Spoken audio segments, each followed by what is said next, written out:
Hello dear students, स्वागत है आप सभी का एक बार फिर से आपके अपने YouTube चैनल में। गाइस उम्मीद करते हैं आप सभी अच्छे होंगे। तो आज के सेशन में आपके साथ डिस्कस करने वाले हैं इलेक्ट्रोस्टैटिक पोटेंशियल का लेक्चर नंबर 2। इससे पहले हमने electrostatic potential lecture number 1 already complete किया है। वीडियो डिस्क्रिप्शन में उसका लिंक मिल जाएगा बेटा, आप जाके वॉच कर सकते हो। इलेक्ट्रिक फील्ड के भी सारे वीडियोस के लिंक इसमें मिल जाएंगे बेटा।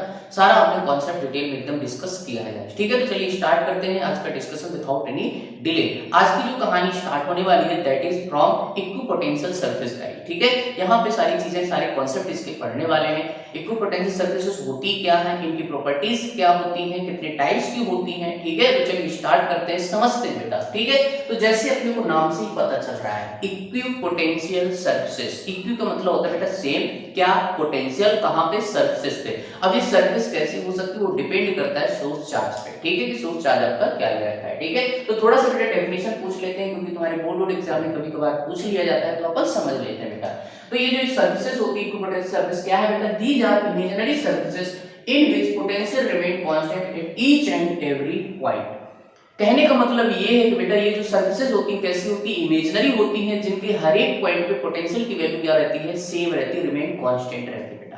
क्लियर है? आई होप ये चीज आपको अच्छे से क्लियर हो गई होगी बेटा। ठीक है, अब यहाँ पे इसके टाइप्स कितने होते हैं बेटा, कितने टाइप्स के जो है इक्विपोटेंशियल सरफेसेस हो सकते हैं, वो 3 टाइप्स की अपन यहाँ पे पढ़ने वाले हैं। वो डिपेंड करता है कि आपके पास सोर्स कैसा है। ठीक हो गया, तो चलिए बेटा यहाँ पे समझ लेते हैं टाइप्स के बारे में। ठीक है, तो सबसे पहला हमारे पास होगा, अगर मान लीजिए मेरे पास क्या है पॉइंट सोर्स। कैसा सोर्स है?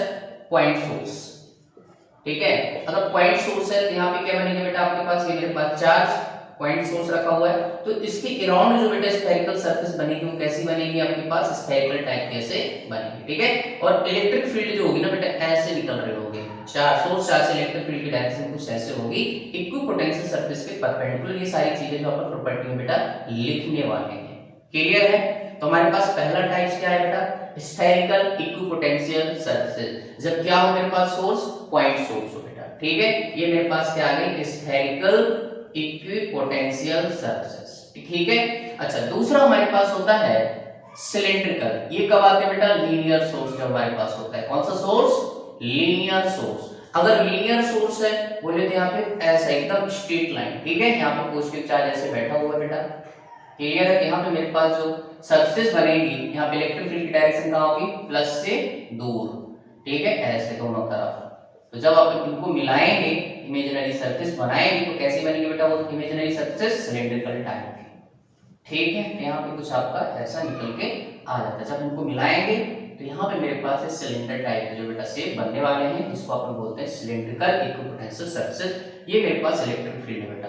ठीक है, और ध्यान से देखो इलेक्ट्रिक फील्ड और इक्विपोटेंशियल सरफेस के बीच जो एंगल होता है बेटा 90 डिग्री होता है। ये आपको याद रखना है क्योंकि यहाँ से आपका एमसीक्यू बनके आ जाता है सामने। ठीक, तीसरे टाइप के जो हमारे पास इक्विपोटेंशियल सरफेस निकल के आते हैं वो ड्यू टू, मान लीजिए हमारे पास एक कोई चार्ज शीट है। ठीक है, जैसे प्लेनर टाइप। ठीक है, चार्ज शीट यहाँ पे ऐसे हमने बना दी है बेटा। ठीक, ये देखो ऐसे प्लस प्लस प्लस प्लस। ठीक है, यहाँ से इलेक्ट्रिक फील्ड कैसे निकलेगी, ऐसे यहाँ पे निकल रही है बेटा प्लस से दूर। ठीक है, तो जब इनको मिलाएंगे तो बेटा हमारे पास यहाँ पे क्या बनते हैं, प्लेनर बनते हैं, प्लेन्स, इमेजिनरी प्लेन्स। ठीक है, perpendicular to the direction of electric field.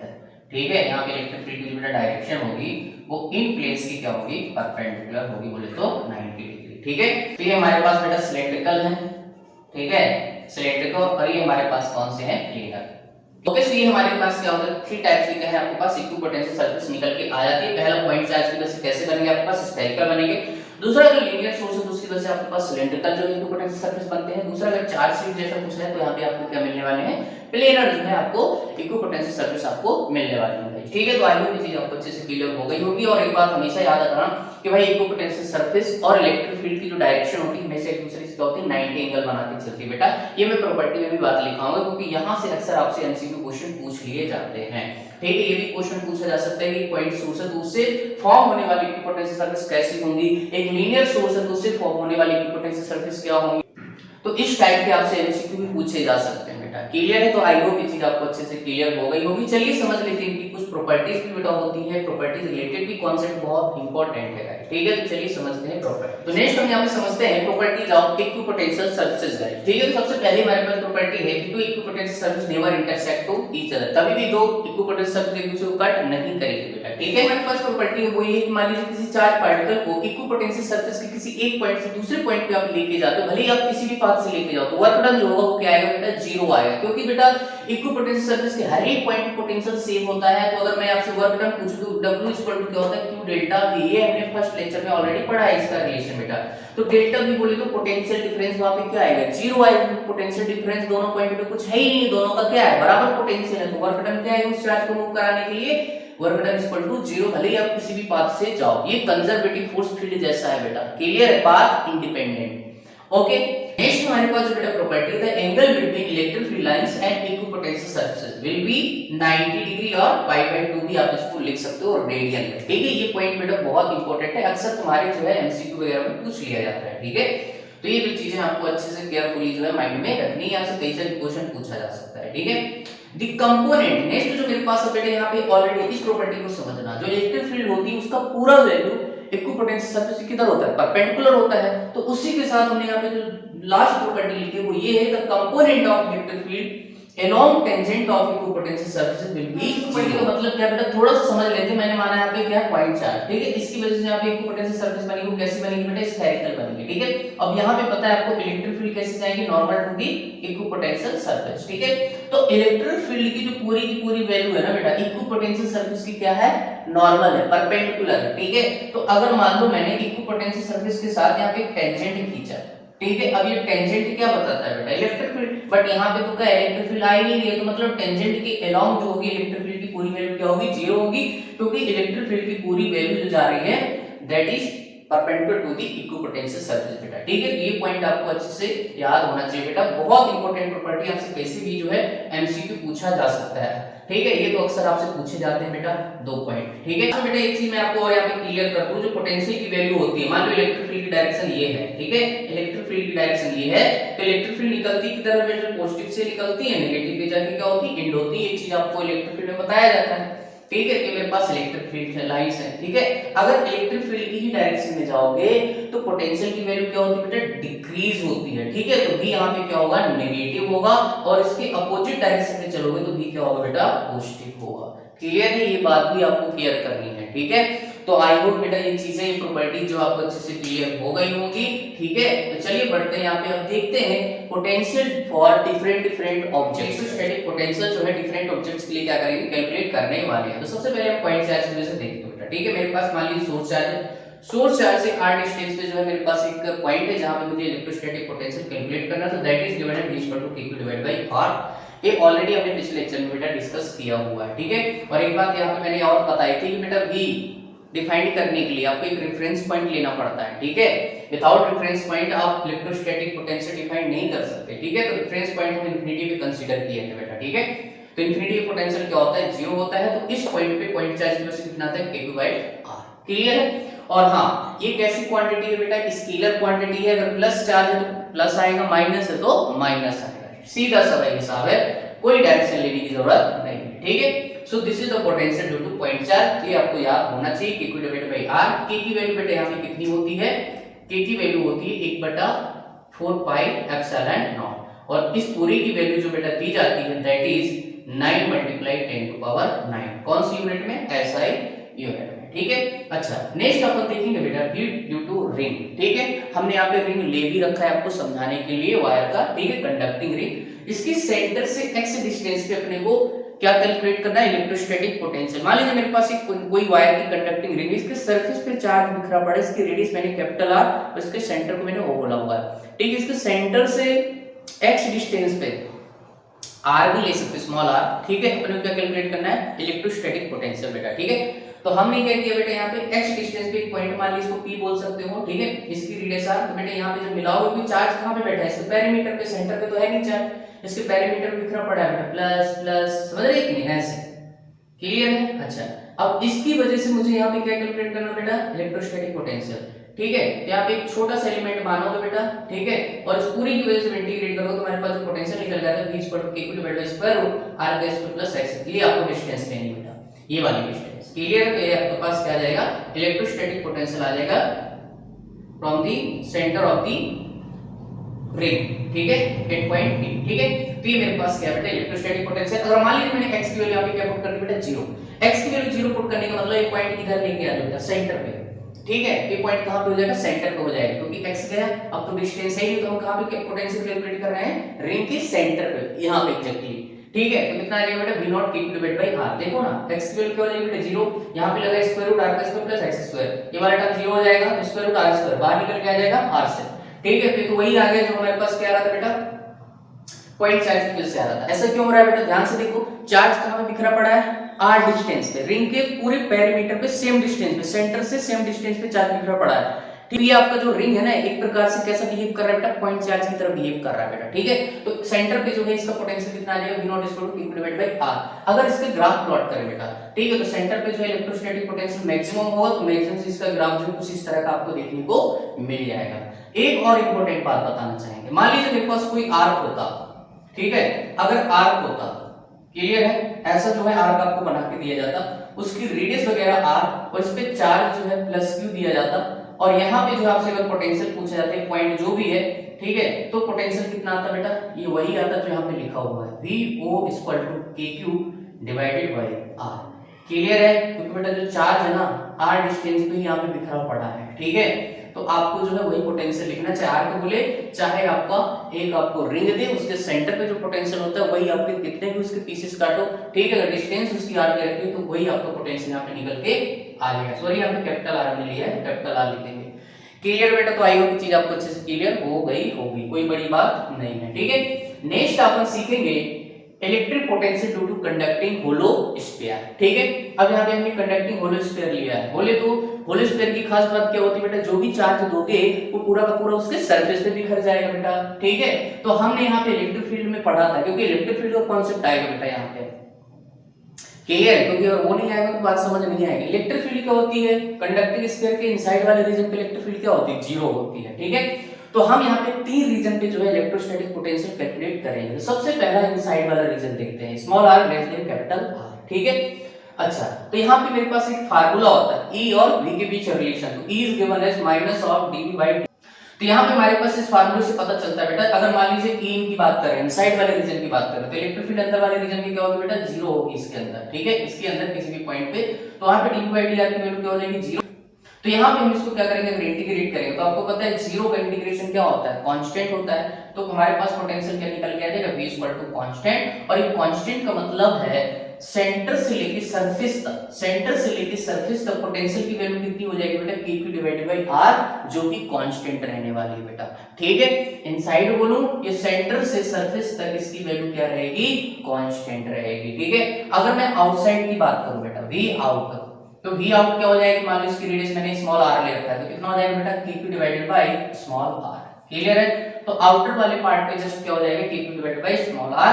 बाकी अंदर बोले तो सेंटर से सरफेस तक उसकी वैल्यू क्या रहेगी, रेडियस के टर्म्स में ही लिखना है आपको, कांस्टेंट रहेगा बेटा, ठीक है। तो इसका मैं यहाँ पे ग्राफ भी ड्रॉ कर देता हूँ, कोई बड़ी बात नहीं। यहाँ पे कंडक्टिंग स्फीयर के लिए अगर हम ग्राफ प्लॉट करें तो कैसा आएगा, हमने आपको बताया कि इनसाइड से लेके सरफेस तक पोटेंशियल क्या रहता है बेटा, कांस्टेंट रहता है, ठीक है। सेंटर से सरफेस तक हमारा पोटेंशियल कांस्टेंट रहेगा, बोले तो स्मॉल r = कैपिटल R तक आपका पोटेंशियल कांस्टेंट है दोनों साइड। कभी-कभी एग्जाम में दोनों साइड का ग्राफ प्लॉट करके देगा बेटा, ठीक है ना, कभी-कभी एक साइड का देगा, तो आपको कंफ्यूजन बिल्कुल भी नहीं रखना है माइंड में, आपका ग्राफ जो ऐसा आने वाला है, ठीक है। कभी एक पोर्शन बनाएगा, कभी-कभी दोनों पोर्शन बना के दे देता है 4 ऑप्शंस में, ठीक है। ओके, आउटसाइड वाले रीजन बेटा जो है रेक्टेंगुलर हाइपरबोलिक टाइप का क्या होगा, यहाँ पे वेरिएशन होने वाला है, ठीक है। तो आउटसाइड वाले रीजन में कैसा जाएगा ग्राफ, ऐसा रेक्टेंगुलर हाइपरबोलिक टाइप को वेरी करेगा, ठीक है। तो गाइस आई होप ये चीज आपको अच्छे से क्लियर हो गई होगी। This is the graph for uniformly charge conducting sphere, clear है? ओके, नेक्स्ट है बेटा heat due to uniformly charge non conducting sphere, इसको अपन सॉलिड स्फीयर भी बोल सकते हैं, ठीक है। तो यहाँ पे हमने एक स्फीयर बनाया है जिसपे क्या होगा, चार्ज अंदर बैठा होगा। वाटरमेलन देखा है बेटा, वाटरमेलन में क्या होता है, उसके अंदर वाले पोर्शन में देखा होगा बीज जो होते हैं, सीड्स ऐसे चिपके होते हैं, ऐसे बेटा यहाँ पे क्या है, चार्ज यहाँ पे बैठे हुए चिपके हुए हैं, ठीक है। अब यहाँ पे चार्ज इसके सरफेस में नहीं होगी, इसके वॉल्यूम में होगा बेटा, क्लियर। तो अब यहाँ पे क्या करना है, अपने को निकालना है electrostatic potential in 3 regions.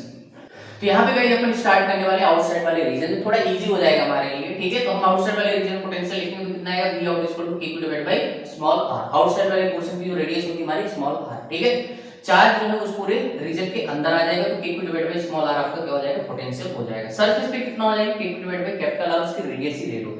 Next हम बात करेंगे साइड वाले रीजन पे, बोलिए कि small r less than capital R। यहाँ पे जो हम फार्मूला यूज कर रहे हैं बेटा, कौन सा, delta v equal to minus of integration e dot dr। This is the relation between electric field और पोटेंशियल, ठीक है। यहाँ पे दो रिलेशन होते हैं e और v करके, ठीक है। पहले लेक्चर में हमने ऑलरेडी डिस्कशन किया हुआ, एक आपका इंटीग्रल फॉर्म होता है, एक आपका डिफरेंशिएशन फॉर्म होता है। ये आपका इंटीग्रल फॉर्म है, ठीक है। कंडक्टिव में हमने कौन सा फॉर्म यूज किया है, आपका डिफरेंशियल फॉर्म, ठीक है। तो ये मेरे पास यहाँ पे रिलेशन, इसकी हेल्प से हम इनसाइड वाले रीजन पे क्या निकालते हैं, इलेक्ट्रोस्टैटिक पोटेंशियल कैलकुलेट करते हैं बेटा, ठीक है। तो यहाँ पे रेफरेंस पॉइंट हमने इंफिनिटी पे लिया, तो इंफिनिटी पे पोटेंशियल क्या हो जाएगा, 0, ठीक है। इनसाइड वाले रीजन पे हमने यहाँ पे v मान लिया है, ठीक है। तो यहाँ पे बेटा लिमिट लगानी पड़ेगी, क्योंकि आप क्या कर रहे हो, इंफिनिटी से कहां पे आ रहा है बेटा, यहाँ पे सॉरी माइनस नहीं आएगा, इंफिनिटी से r तक आ रहा है बेटा, ठीक है। बहुत दूर से कहीं सरफेस पे आओगे और यहाँ पे e डॉट dr, तो इलेक्ट्रिक फील्ड कहां की लिखोगे बेटा, सरफेस की लिखोगे, और सरफेस पे इलेक्ट्रिक फील्ड कितनी होगी, k divided by r square, ठीक है। उसके बाद माइनस को अंदर जा रहा है बेटा, ठीक है। पहले से माइनस लगा हुआ तो माइनस अंदर जाएगा, प्लस को माइनस करेगा, फिर लिमिट कहां से कहां लगाएंगे, r से अपने को स्मॉल r तक जाना है, ठीक है। तो लिमिट लगाओगे कैपिटल R से small r e dr। e की वैल्यू कहां पे लिखोगे, इनसाइड वाले रीजन पे। इलेक्ट्रिक फील्ड इनसाइड रीजन में क्या होती है, k r divided by r cube. Clear है, बात समझ आ रही है बेटा। तो ये आपके पास यहाँ दो फार्मूले जिनकी हेल्प से हम फार्मूला यहाँ पे निकालने वाले हैं, ठीक है। तो ये दोनों वैल्यू अपन यहाँ पे पुट करेंगे, लिमिट लगाएंगे जो भी आपको दे रखी है। उसके बाद जब इसको सॉल्व करेंगे, यहाँ पे डेरिवेशन में करने वाला नहीं है बेटा, क्योंकि ये बोर्ड पे कहीं भी पूछा जाता नहीं है, ठीक है। मैं आपको बता दूं करना कैसे है, जस्ट आपको वैल्यू पुट करना है। After solving you will get t divided by 2r की power 3r square minus small r square, ठीक है। सो this is the potential inside the uniformly charge solid sphere. Clear है। अच्छा, अब मैं अगर बात करूं बेटा, ध्यान से देखो ये फार्मूला, ठीक है, किस पे डिपेंड कर रहा है, स्मॉल r, ठीक है। यहाँ पे ये तो कैपिटल R और ये सब क्या है बेटा, कांस्टेंट है, ठीक है। तो इसकी अगर डिपेंडेंसी देखो बेटा, ध्यान से देखो, तो v इन किस पे डिपेंड करेगा, r स्क्वायर पे, ठीक है। माइनस भी लगा सकते हो, कोई बड़ी बात नहीं है, मैंने इग्नोर किया है। तो v indirect equal to r square. ये कैसा रिलेशन बेटा, पैराबोलिक। कैसा रिलेशन, ये पैराबोलिक रिलेशन बेटा, पैराबोलिक ग्राफ यहाँ पे या वेरिएशन आप देख सकते हो बेटा, ठीक है। हम बेटा तो यहाँ पे पोटेंशियल का r के रिस्पेक्ट में क्या प्लॉट करने वाले, ग्राफ प्लॉट करने वाले। तो सेंटर से जब चलोगे तो पहला नेचर कैसा होगा ग्राफ का, पैराबोलिक। उसके बाद बेटा सरफेस आउटसाइड पे देखोगे तो कैसा आएगा, रेक्टेंगुलर हाइपरबोलिक टाइप का ग्राफ आएगा बेटा। ये डिपेंडेंसी है, आपको चेक करना आ गया तो ग्राफ तो बेटा लंबू लाल है, आप आराम से प्लॉट कर दोगे, ठीक है। प्लॉट करने की वजह से जरूरत नहीं, वहां पे आपको 4 ऑप्शन दिए होंगे, और आपको फार्मूला याद है तुरंत आप क्या कर सकते हो, प्लॉट कर सकते हो। अब बेटा ध्यान से देखो, इस साइड वाले को मुझे फार्मूला याद है ना, तो बाकी में सारे फार्मूले जो है चेक करके देख सकते हो बेटा। मान लो r की वैल्यू कितनी पुट कर दो, कैपिटल R, तो कैपिटल R पुट करोगे तो मेरे पास रिलेशन सरफेस वाला आना चाहिए, ठीक है। अगर मान लो कभी भूल जाते तो आप जो है लिख दो, फिर उसके बाद चेक करना है, आपको वेरीफाई करना है। तो यहाँ पे स्मॉल r की जगह क्या वैल्यू पुट कर देना, कैपिटल R पुट कर देना। जब सॉल्व करोगे तो आपको क्या मिलने वाला है, सरफेस का पोटेंशियल कितना आना चाहिए, k डिवाइडेड बाय r आना चाहिए। अगर इतना आ रहा है तो आपको फार्मूला सही है, अदरवाइज कहीं ना कहीं आप गड़बड़ कर रहे हो बेटा, ठीक है। तो ये मेरे पास हो जाता है। वहीं पे अगर बात करो बेटा सेंटर पे, सेंटर पे पोटेंशियल अगर निकालो O पॉइंट पे, ठीक है, ये आपका O पॉइंट, सेंटर पे पोटेंशियल। तो सेंटर पे क्या हो जाएगा, r की वैल्यू 0 कर दो। स्मॉल r की वैल्यू जैसे ही 0 करोगे बेटा, ध्यान से देखो तो कितना बन जाएगा, kq, और यहाँ पे क्या है 3 बाहर आ जाएगा, r स्क्वायर नीचे r क्यूब, तो नीचे बन जाएगा 2r, ठीक है। 2r get cancel out. तो ये मेरे पास कहां पे है, जब r इक्वल टू 0, ठीक है। ये मेरे पास सेंटर पे पोटेंशियल हो जाएगा बेटा, कहां पे हो जाएगा, सेंटर पे, ठीक है। तो सेंटर पे पोटेंशियल की वैल्यू क्या होती है, मैक्सिमम होती है, कितनी होती है, 3/2 k divided by r। Clear है। कभी कभी आपसे डायरेक्ट क्वेश्चन जो है पूछा जाता है बेटा, ये बात आपको याद होनी चाहिए। तो चलिए बेटा इसका ग्राफ भी प्लॉट कर लेते हैं, ठीक है। यहाँ पे हमारे पास नॉन कंडक्टिव के लिए जो ग्राफ निकल के आता है, दैट इज यहाँ पे मैंने सारे फार्मूले लिखे हैं, इनसाइड सरफेस आउटसाइड जो भी है गाइस, ठीक है। तो बेटा इनसाइड वाले पे जो डिपेंडेंसी है that is directly proportional to r square. बोले तो सेंटर से जो है ग्राफ पहले कैसे स्टार्ट होगा, पैराबोलिक, उसके बाद आपका रेक्टेंगुलर हाइपरबोलिक हो जाएगा बेटा, ठीक है। तो हमने दोनों साइड ग्राफ प्लॉट किया है, क्योंकि एग्जाम में आपको कैसे भी किया जा सकता है ना, कोई जरूरी थोड़ी है एक साइड का दे रखा है तो आप देख लेना बेटा, ठीक है। तो हमने यहाँ पे क्या कहे, पैराबोलिक, और उसके बाद जो है यहाँ पे r equal to capital R, इसका नेचर कैसा हो रहा है, रेक्टेंगुलर हाइपरबोलिक बेटा, ठीक है। तो ये दोनों साइड ग्राफ क्या है, सिमेट्रिक, इसलिए हमने यहाँ पे ऐसे दोनों साइड ग्राफ प्लॉट किए। नेगेटिव भी हो तो कोई टेंशन लेने की बात नहीं है बेटा, ठीक है। तो ये मेरे पास नॉन कंडक्टिंग स्फीयर के लिए क्या हो जाता है, सारा फार्मूला और उससे रिलेटेड सारा ग्राफ है, सारा कॉन्सेप्ट हमने यहाँ पे डिस्कस किया है। ठीक है, सेंटर पे उसकी वैल्यू कितनी होती है 3/2 AQ डिवाइड बाय R, और ये क्या होती है मैक्सिमम होती है दिस इज। ठीक है, हमारे पास V due to infinite sheet, जब भी इनफाइनाइट सीट की बात करेंगे तो हमारे पास दो केसेस निकल के आते हैं, एक आपके पास नॉन कंडक्टिंग, दूसरा आपके पास कंडक्टिंग। ठीक है, इलेक्ट्रिक फील्ड में हमने ऑलरेडी पढ़ा हुआ है। नॉन कंडक्टिंग के लिए जो हमारे पास इलेक्ट्रिक फील्ड होती है that is E equal to sigma divide by 2 epsilon, conducting के लिए जो होती है that is sigma divide by epsilon. दोनों में डिफरेंस इतना है बेटा, देख सकते हो यहाँ पे 1/2 है और यहाँ पे 1/2 नहीं है। कभी कभी आपसे इनका रेशियो भी पूछ लिया जाता है, कभी कभी के पूछा ही गया ऑलरेडी बेटा। ठीक है, और यहाँ पे एक चीज हमको और स्पष्ट दिख रही है बेटा, ये जो इलेक्ट्रिक फील्ड है कंडक्टिंग और नॉन कंडक्टिंग की वजह से which is independent of distance, distance पे डिपेंड नहीं कर रही बेटा। ठीक है, सरफेस चार्ज डेंसिटी पे डिपेंड कर रही है, जितनी ज्यादा सरफेस चार्ज डेंसिटी होगी उतना ज्यादा इलेक्ट्रिक फील्ड होगा। एप्सिलॉन नॉट तो क्या आपका कांस्टेंट है, permittivity of the free space में। ठीक है, तो क्या करना है, इन सब की वजह से इलेक्ट्रोस्टैटिक पोटेंशियल जो है कैलकुलेट करना है। मैंने यहाँ पे दो डिस्टेंस लिया बेटा, एक सेंटर से यहाँ पे स्मॉल r तक और एक आपकी कैपिटल R तक। ठीक है, मेरे पास ये फार्मूला होता है delta V equal to minus integration E dot dr। ठीक है, तो यहाँ पे पोटेंशियल निकालेंगे तो डेल्टा V इक्वल टू कितना आएगा बेटा, इलेक्ट्रिक फील्ड की वैल्यू यहाँ पे रखोगे कांस्टेंट है तो कितना हो जाएगा, सिग्मा डिवाइड बाय 2 एप्सिलॉन बाहर आ जाएगा। लिमिट लगाओगे r की, कहां से, स्मॉल r से कैपिटल R, जब इसको ओपन करोगे तो capital R minus small r, क्या लगाओगे, स्मॉल r से कैपिटल R, तो upper limit minus lower limit. ठीक है, ये मेरे पास फार्मूला निकल के आ जाएगा। क्लियर है, कभी कभी वो जीरो से बोलता है तो जीरो से लगाओ, तो जीरो से कैपिटल R, यहाँ पे सीधे सीधे कैपिटल R आ जाएगा। ठीक है, अच्छा यहाँ पे बात करोगे बेटा डेल्टा V कितना आ जाएगा, minus sigma divide by just epsilon हो जाएगा और capital R minus small r। ठीक है, तो मेरे पास पोटेंशियल यहाँ पे हो जाते हैं बेटा in case of conducting and non conducting, या फिर बोल सकते हो non conducting and conducting seat की वजह से। सिर्फ डिफरेंस इसमें इतना है कि यहाँ पे 1/2 और यहाँ पे 1/2 नहीं है। आपसे इनका रेशियो भी पूछा जा सकता है, कोई बड़ी बात नहीं है बेटा, डायरेक्टली रिजल्ट भी पूछे जाते हैं। ठीक है, तो पोटेंशियल जो होता है बेटा डिस्टेंस पे डिपेंड करेगा, बट इलेक्ट्रिक फील्ड डिस्टेंस पे डिपेंड नहीं करेगी। क्लियर है गाइस, तो आई होप ये चीज आपको अच्छे से समझ आ गई होगी। Okay, so our next concept is V due to electric dipole moment. तो इसके पहले एग्जैक्ट पॉइंट पे अपन इलेक्ट्रोस्टैटिक पोटेंशियल कैलकुलेट करने वाले हैं बेटा।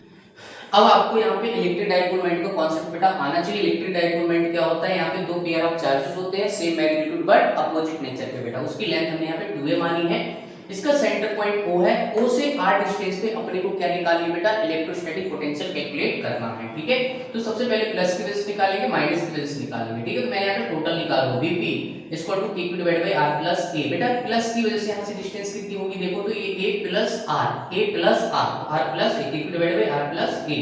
ठीक है, दूसरा माइनस की वजह से यहाँ पे माइनस पोटेंशियल आएगा, प्लस की वजह से प्लस आएगा स्केलर क्वांटिटी बेटा। ठीक है, तो Q डिवाइड बाय यहाँ पे क्या है टोटल R और ये A, तो यहाँ से निकालेंगे तो क्या हो जाएगा R minus A, R minus A। तो ये मेरे पास डिस्टेंस कितनी हो जाएगी बेटा, R माइनस A। तो क्या लिखा है Q divide by R minus A। ठीक है, Q आप कॉमन ले लो और यहाँ पे एलसीएम लोगे तो क्या आएगा R माइनस A, और यहाँ पे माइनस लगाया तो क्या हो जाएगा माइनस R माइनस A। ठीक है, R ने यार बल्ले बल्ले कर दिया बेटा, नीचे एलसीएम कितना आएगा R plus A into R minus A।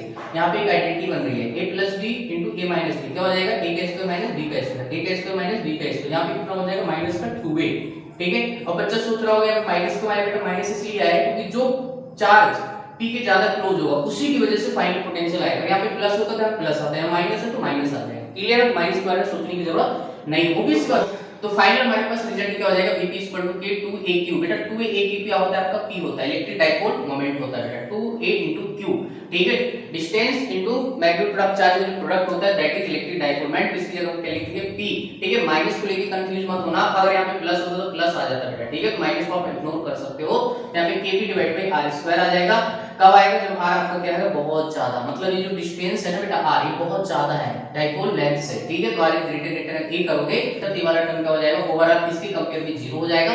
तो हमारे पास फाइनल रिजल्ट आ जाएगा Kp divide by R square. Okay, so this is the potential at axial position due to electric dipole moment. Next हमारे पास आता है बेटा एट इक्वेटोरियल पोजीशन। इक्वेटोरियल या वर्टिकल पोजीशन बोल सकते हैं, बाइसेक्टर के परपेंडिकुलर। ठीक है, तो ये मेरे पास यहाँ पे पॉइंट P है R डिस्टेंस पे डाइपोल के सेंटर से। ठीक है, अच्छा बेटा यहाँ पे देखो ये डिस्टेंस कितनी आएगी, पाइथागोरस भाव की जय कर लो, ये आपके पास A है ये R है। ठीक है, तो कितना हो जाएगा स्क्वायर रूट R का स्क्वायर प्लस A का स्क्वायर। ठीक है, तो P पॉइंट में पोटेंशियल निकालोगे तो क्या आएगा बेटा KQ divided by square root R का स्क्वायर प्लस A का स्क्वायर। क्लियर है, माइनस प्लस निकालोगे तो KQ divide by square root R का स्क्वायर प्लस A का स्क्वायर, दोनों क्या हो जाएगा एक दूसरे को बल्ले बल्ले कर देगा, आंसर क्या होगा तबाही हो गया बेटा, 0 हो गया।